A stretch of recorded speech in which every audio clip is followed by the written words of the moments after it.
Class 8th history chapter 2 how trade lead to battles.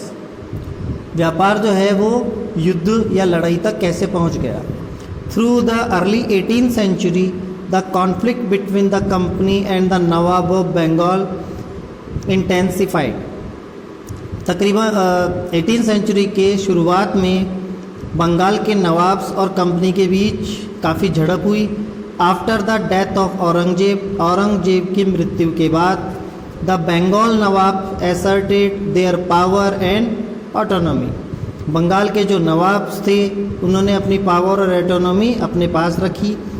As other regional power were doing at that time, जैसे other regional power भी उन्होंने अपने पास थी वैसे ही।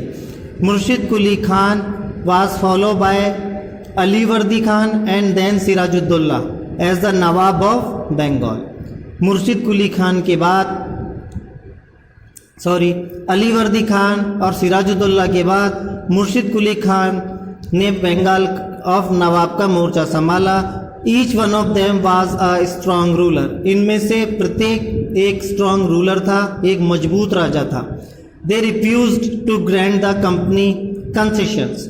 उन्होंने कंपनी के जो टैक्स दिया जाता है या जो मदद की जाती है उसके लिए मना कर दिया। Demanded large tributes for the company's right to trade. और एक बड़ा अमाउंट ये मांगने लगे कंपनी से ताकि वो व्यापार कर सके। Denied it any right to mint coins. और पहले के जितने भी वादे थे वो सब भुला दिए गए। And stopped it from extending its fortification. और उनका जो भी वर्क था उस पर स्टॉप लगा दिया गया। Accusing the company of deceit, they claim that the company was depriving the Bengal governor of huge amount of revenue and undermining the authority of the Nawab.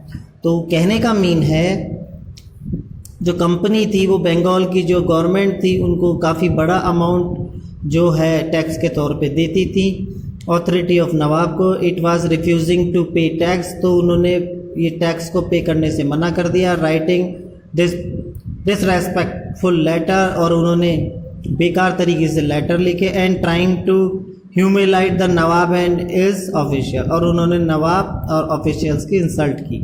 The company on its part declared that the unjust demand of the local official were running the trade of the company. तो company को ये declare हुआ कि इनकी जो demand है वो unjust है, अनजस्टिफाइड है, और local official were running the trade of the company. और वहाँ के जो लोकल लोग हैं वो कंपनी की बागडोर संभालेंगे। And trade could flourish only if we duties were remove. और ये ट्रेड जब भी फैलेगा जब हमारी ड्यूटी को हम रिमूव कर दें। It was also convinced that the expand trade it had to enlarge its settlement, buy up villages and rebuilt its fort. तो इस व्यापार को बढ़ाने के लिए अपने सेटलमेंट को बड़ा करना होगा, कई सारे गांव खरीदने पड़ेंगे और फोर्ट बनवाने पड़ेंगे। The conflicts lead to confrontations and finally culminated in the famous battle of Plassey. और इन सब बातों के बाद एक युद्ध का आरंभ हुआ जिसका नाम था बैटल ऑफ प्लासी, प्लासी का युद्ध। अब ये क्या था और किस किस के बीच हुआ। The battle of Plassey, when Alivardi Khan died in 1756, Sirajuddaulah become the nawab of Bengal. 1756 में जब अलीवर्दी खान की मृत्यु हुई तो सिराजुद्दौला था वो बंगाल का नवाब बन गया। The company was worried about his power and keen of puppet ruler who would willingly give trade concession and other privileges। तो कंपनी को काफ़ी चिंता हुई उसकी पावर के बारे में और उन लोगों के बारे में जिन्हें ये कठपुतलियों की तरह नचाता था। सो इट ट्राइड, तो उन्होंने कोशिश की through without success to help one of Sirajuddaula rival become the nawab. तो बिना अगर सक्सेस चाहिए तो इन्हें नवाब की हेल्प करनी पड़ेगी। Infuriated, Sirajuddaulah asked the company to stop meddling in the political affair of his dominion, stop fortification and pay the revenues। तो उन्होंने उनके बिजनेस को बंद करने की डिमांड करी और कहा कि बिजनेस चलाना है तो आपको लार्ज रेवेन्यूज देने पड़ेंगे। आफ्टर नेगोशिएशंस फेल्ड, ये बात फेल होने के बाद द नवाब मार्च विथ 30 और अंग्रेज़ों ने इनकी नवाब की बात मानना इनकार कर दिया। तो जो सिराजुद्दौला था वो 30,000 सोल्जर को लेके के इंग्लिश फैक्ट्री कासिम बाज़ार चला गया। Capture the company officials, company के ऑफिशियल्स को कैप्चर किया। लॉक्ड द वेयरहाउस को बंद कर दिया। और डिसआर्म ऑल इंग्लिशमैन, सभी अंग्रेज़ों के हथियार छीन लिए। एंड ब्लॉकेड इंग्लिश शिप्स, और इंग्लिश शिप को ब्लॉक कर दिया गया। Then he march to Calcutta to establish control over the company's fort there. फिर उसने कलकत्ता की ओर रुख मार्च किया अपना, और कंपनी के फोर्ट को अपने कंट्रोल में लेने के लिए चला गया। On hearing the news of the fall of Calcutta, Kolkata में अपना फोर्ट गिरने के बाद company officials in Madras send forces under the command of Robert Clive. फिर कंपनी ने इससे परेशान होकर के मद्रास अपनी सेना भेजी, और वो भी किसके कमांड में? Robert Clive. Reinforce by naval fleet, prolonged negotiations with the Nawab follow. Finally, in 1757, Robert Clive led the company's army against Sirajuddaulah at Plassey. तो रॉबर्ट क्लाइव ने अपनी जो सेना है वो प्लासी में सिराजुद्दौला की आर्मी के सामने उतार दी। One of the main reason for the defeat of the nawab was that the forces lead by Mir Jafar. एक कारण सिराजुद्दौला की सेना का हार का ये था कि उन्हें लीड मीर जाफर कर रहा था। वन ऑफ सिराजुद्दौला कमांडर, जो कि सिराजुद्दौला का एक कमांडर था। नेवर फॉट द बैटल, उसने कोई युद्ध नहीं लड़ा था। Clive have manage to secure his support by promising to make his nawab after crushing Sirajuddaulah. और क्लाइव ने से बात की कि भाई सिराजुद्दौला को कुचलने के बाद इस जगह का नवाब हम आपको बना देंगे। The battle of Plassey become famous, ये काफ़ी फेमस बैटल थी क्योंकि it was the first major victory the company won India. ये पहली ऐसी विक्ट्री थी जो कंपनी ने युद्ध करके भारत में जीती थी। After the defeat at Plassey में हारने के बाद Sirajuddaula was assassinated and Mir Jafar made the nawab. तो सिराजुद्दौला को मार दिया गया और मीर जाफर को नवाब बना दिया गया। The company was still unwilling to take over the responsibility of administration. और जो कंपनी थी वो अभी भी इतनी इच्छित नहीं थी एडमिनिस्ट्रेशन की जिम्मेदारी लेने से। Its prime objective was the expansion of trade. उनका जो मेन ऑब्जेक्टिव था वो था व्यापार को बढ़ाना। If this could be done without conquest, अगर ये बिना किसी कॉन्क्विस्ट के हो जाता, through the help of local ruler who were willing to grant privilege, local ruler की सहायता से, then territory need not be taken over directly, तो इस राज्य को डायरेक्ट नहीं लिया जाता।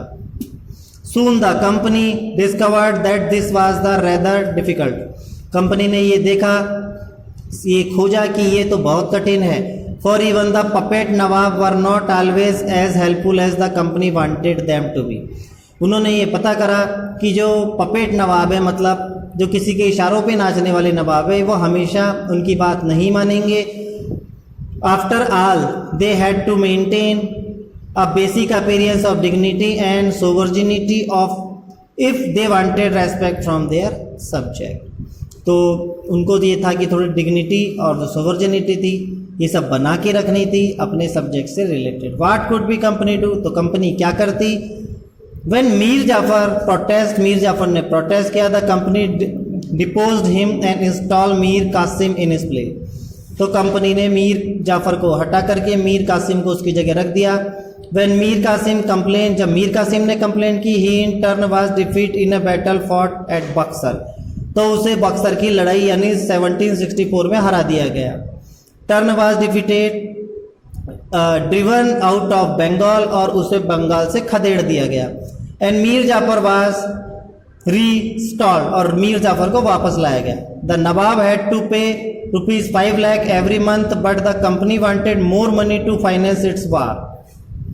नवाब से ये समझौता किया कि 5 लाख रुपीस हर मंथ देगा ताकि वो अपने युद्ध का जो फाइनेंस है उसको कंप्लीट कर सके। And meet the demand of trade, और अपने व्यापार की डिमांड को पूरा कर सके एंड इट्स अदर एक्सपेंसेस, और अपने अदर खर्चे भी पूरे हो सके। It wanted more territory and more revenue, तो वो ज़्यादा राज्य और ज़्यादा टैक्स चाहते थे। By the time Mir Jafar died in 1765, समय के साथ ही 1765 में मीर जाफर मर गया।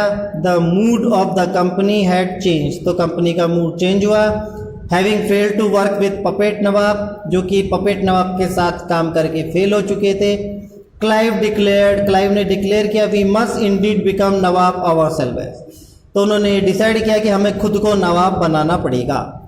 Finally in 1765 the Mughal emperor appointed the company as the Diwan of the provinces of Bengal, तो मुगल एम्परर जो था उससे कंपनी के दीवान के तौर पे या बंगाल में कंपनी के दीवान के तौर पे अपॉइंट किया गया। The Diwani allowed the company to use the vast revenue resources of Bengal, तो दीवानी ये समझौता था कि जो कंपनी है वो सभी प्रकार के रिसोर्सेज बंगाल के यूज कर सकती थी। This solve a major problem that the company had earlier face, तो कंपनी की एक बहुत बड़ी प्रॉब्लम इससे सॉल्व हो चुकी थी। From the early 18th century its trade with India had expanded, और 18th सेंचुरी के आते आते ये व्यापार इंडिया में काफ़ी बढ़ चुका था। But it had to buy most of the good in India with gold and silver imported from Britain, तो काफ़ी सारा सामान इंडिया से और गोल्ड एंड सिल्वर जो है वो ब्रिटेन से सेल किया जाता था। This was because at this time Britain had no good to sell in India, क्योंकि ब्रिटेन के पास इस समय कोई भी ऐसी चीज़ नहीं थी जो इंडिया में बेची जा सके। The outflow of gold from Britain slowed after the battle of Plassey, तो ये जो गोल्ड आने वाला था ये भी एक कारण है बैटल ऑफ प्लासी का। And entirely stopped after the assumption of Deewani expenses, और दीवानी एक्सपेंसेस के जो जितने भी फाइनेंस से रिलेटेड वो थे वो सब खत्म कर दिए गए। These revenue could be use to purchase cotton and silk textile in India, अब इन रेवेन्यू से इंडिया में सिल्क और कॉटन खरीदा जाने लगा। Maintain company troops and meet the cost of building the company fort and offices at Calcutta, उसके अलावा कंपनी से रिलेटेड रख रखाव, बिल्डिंग की कॉस्ट और ऑफिसेज बनाने का खर्चा कलकत्ता में ये सब यहीं से होने लगा। Company official